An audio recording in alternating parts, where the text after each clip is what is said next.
Hello everyone, and thank you for joining me today as we delve into the fascinating realm of language structure. Our focus will be on an overview of the parts of speech, exploring the use of heuristics, and discussing the crucial assumption of cohesion. All this under the emphasis of taking a scientific approach to language exploration. It's important to approach language scientifically. And one of the first steps of any scientific exploration is to attempt some sort of classification or categorization of elements relevant to the object of study. Our object, of course, is language. So what are some of these categories in language? When we dive into the study of languages, our attention is captivated by various aspects and dimensions of how words come together. One crucial level of analysis is traditionally known as parts of speech or word classes. Terms like noun, verb, adjective, and adverb. These are some of the categories we'll use to understand grammar. These labels, tracing back to the early days of Western grammatical reflection, help us categorize words based on their behavior and connection to other words. Words that belong to the same word class behave the same way in many circumstances. We're going to briefly dive into the various parts of speech in this video, but I want to first illustrate that each of these word classes, or parts of speech, can further fall into two categories or types, which are closed and open. Open classes welcome new words regularly, such as adding Google to the class of verbs. If you can think of any recent new slang words, I bet they fall into one of these open class word categories. However, closed classes rarely see additions. For example, the English language has not witnessed the addition of a new article for several hundred years. There are only 3 words in this class: a, an, and the. Understanding how parts of speech can be conceptualized as either open or closed is a great first step in helping us understand how to process the structure of sentences. So keep these in mind. So let's take a look at an example that helps highlight the significance of word classes. Considering the missing part in the sentence, a blank regularly enters the classroom when the lesson has already started. Now, which of the following words fits the gap in the sentence? Sparrow, went, to, were, beneath, or student. Regardless of the overall sense of the sentence, your answer is likely limited to student and possibly sparrow. But why? Well, the presence of the article a guides us towards knowing that the missing word can only be filled by a specific word class, a specific part of speech, which in this case is a noun.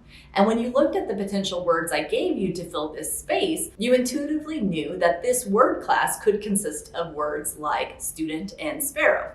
But not the other words, because those other words wouldn't follow an article. In another video, I talked about using heuristics to understand grammar. And heuristics, again, is defined as an approach to problem solving that employs a practical method that is not guaranteed to be perfect or rational, but is nevertheless sufficient for reaching an immediate short-term goal or approximation. Selecting the right word for this sentence involved heuristics. If you were confused about heuristics, I just wanted to highlight that you were already using a heuristic approach. The presence of the article a guided you to fill in the blank with words from a specific word class, nouns. So you were able to do this intuitively. But I think it will help for us to explicitly lay out the heuristics you just used for identifying the article and the noun, even if you didn't know that's what you were already doing. So here are some heuristics, aka methods, for identifying articles and nouns. For starters, articles are a closed class. There's only 3 of them in English. A method or heuristic for identifying an article is to simply recognize it as either a, an, or the. So whether in our example sentence you knew the word a was officially named article, you still knew that it had certain properties that guides how it behaves and connects to other words.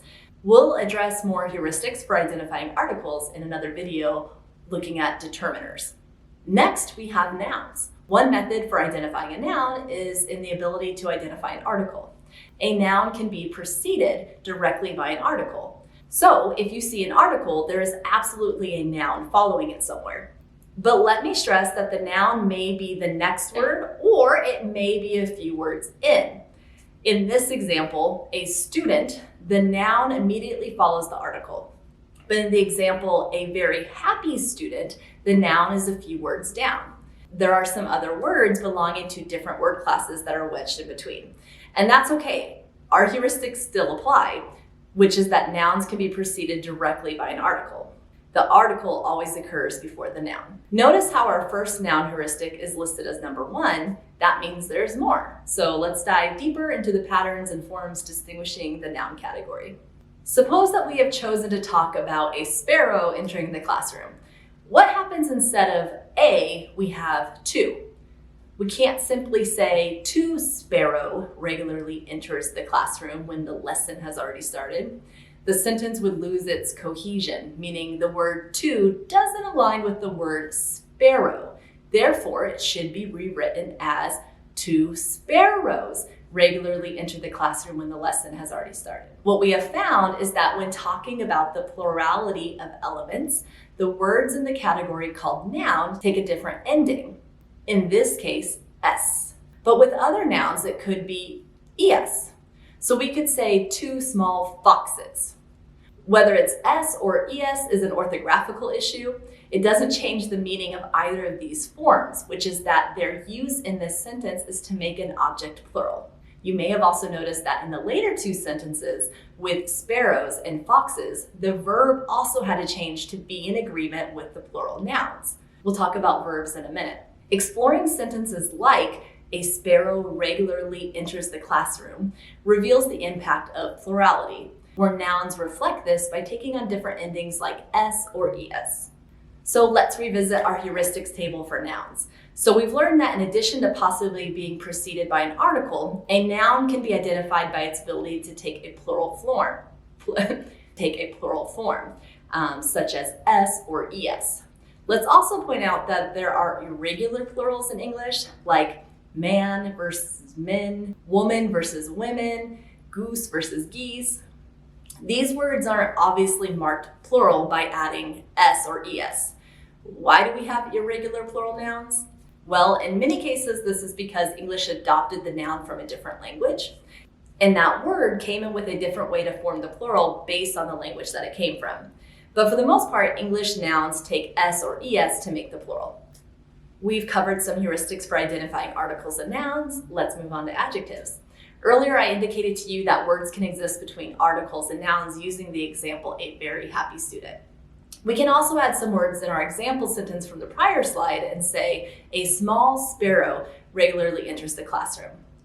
On this slide, I want to talk about adjectives. And in these two examples, we're focusing on the words happy and small. We're not focusing on the word very because it's an adverb, and we'll get to those in a minute. So one heuristic for adjectives is that they can occur between articles or determiners and nouns, as is the case with our two examples. And that is the main takeaway I want you to have from this first heuristic. But it goes without saying that adjectives can also occur after the noun in a place after the verb, but they're always still referencing a noun or a pronoun. For example, I can also say "a student is happy" or "the sparrow was small." So I moved the same adjectives to after the verbs. Some adjectives can only occur in a different position in the sentence. For example, the adjective "afraid" can be used in "the student is afraid," "the student is alone," "the student is awake," but can't be used in "the afraid student," "the alone student," or "the awake student." A second heuristic for adjectives, but also, as we'll see shortly, for many adverbs, is that they are gradable. That is, the speaker can add notions like more or most, and also less or least, to refer to some comparison. Short adjectives consisting of one syllable, but also most of those consisting of two syllables, simply add ER or EST at the end. So for instance, I can change our example sentence to say "a smaller sparrow." And this adds the notion that this sparrow is smaller or more small in comparison to another sparrow that we've talked about or known about. We can also use adjectives in this way to compare objects like "a plane is faster than a train," and conditions. So Tom is faster than smart. A theme, and at the core of the definition of adjectives, is that they're always telling us something about the noun or pronoun. We will use the phrase that adjectives modify nouns. Our classification of words is grounded in their real world usage. So consider the word move. Its identity shifts based on context, as seen in the sentences, a move is needed, or they move in the stock market. I want you to take a minute and think about what part of speech move is. Go ahead and pause the video if you want to. Using the heuristics we've introduced in this video, we already have some clues that suggest that move in the first sentence is a noun. Because 1, there is an article, and 2, we could also turn this sentence into several moves are needed, making the word move plural. But is it also a noun in the second sentence? Well, from our heuristics, we learned that adjectives modify nouns, and they can occur between articles and nouns. So let's add the adjective quick. We also know from heuristics that adjectives can be used to compare things. So let's turn the word into quicker. Notice how the words quick and quicker work great in the first sentence, but not in the second example. But why is that? Well, this is because the word move is behaving as a different part of speech in the second example. In the first example, it's performing as a noun, and we can arrive at that using our heuristics. But those same heuristics illustrate that move in the second sentence can't be a noun. It's a type of word that requires quick to be changed to quickly. They quickly move in the stock market. Quickly is an adverb. This case clarifies 3 important issues. First, the same word can belong to different classes. In our example, the word move operates as a noun in the first example, but as a verb in the second example. Secondly, different classes of words prompt different behaviors. Namely, words in these classes fit into different environments. In other words, only words from specific other classes of words can be connected to them. So in the case of the noun environment, such as move as a noun, only adjectives such as quicker can be connected to them. And in the case of the verb environment, such as move as a verb, only adverbs such as quickly can be connected to them. Thirdly and finally, it's not useful to define parts of speech according to their meaning. What I mean is, have you ever heard verbs defined as action words? How might that definition be confusing in regards to identifying the part of speech for move? In our first example, a move is needed. The word move in both of our examples can be some sort of action, but when move is operating as a noun, then you can see how defining verbs as actiony would confuse our ability to identify move being in the noun position. We'll expand on this third concept in future videos.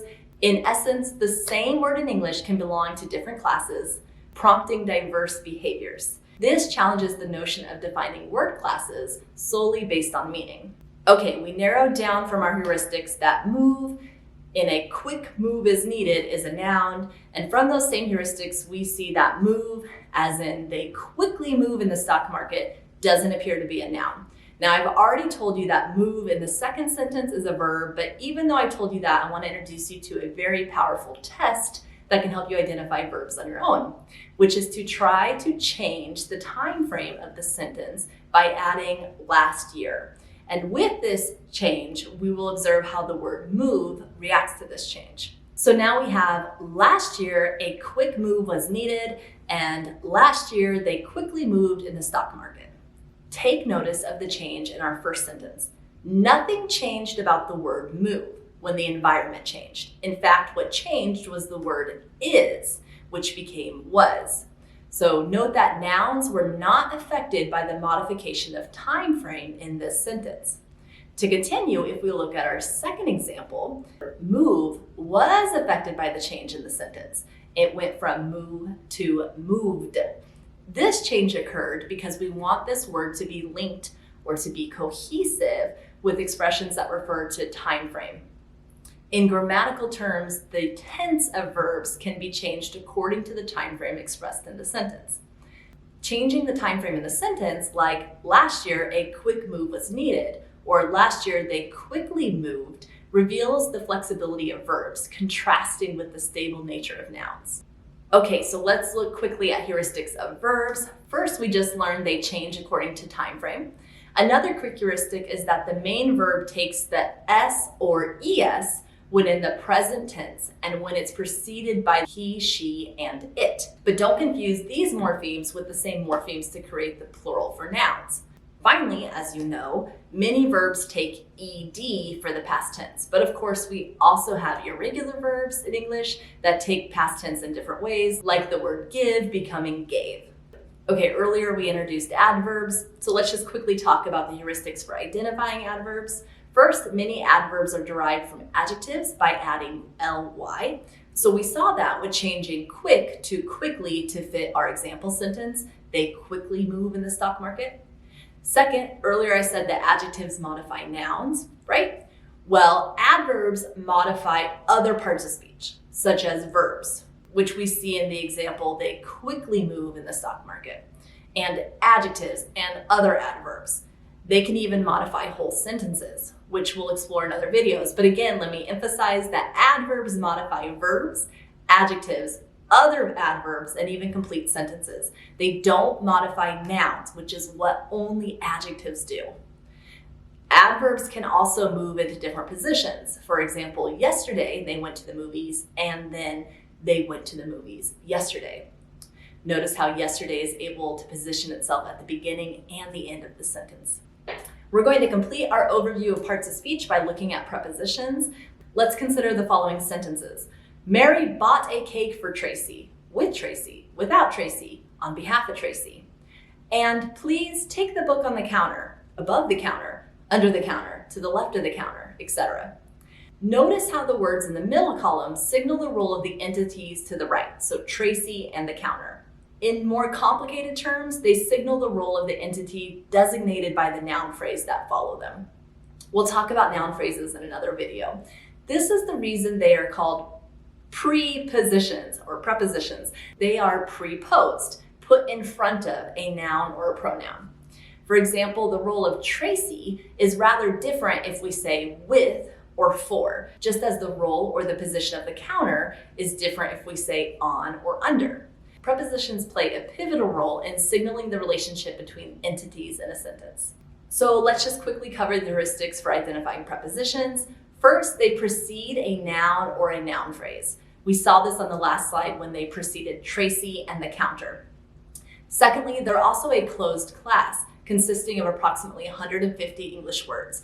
And of this closed class, there are some that are very frequently used, which are the prepositions of, from, through, to, in, on, by, before, with, for, and between.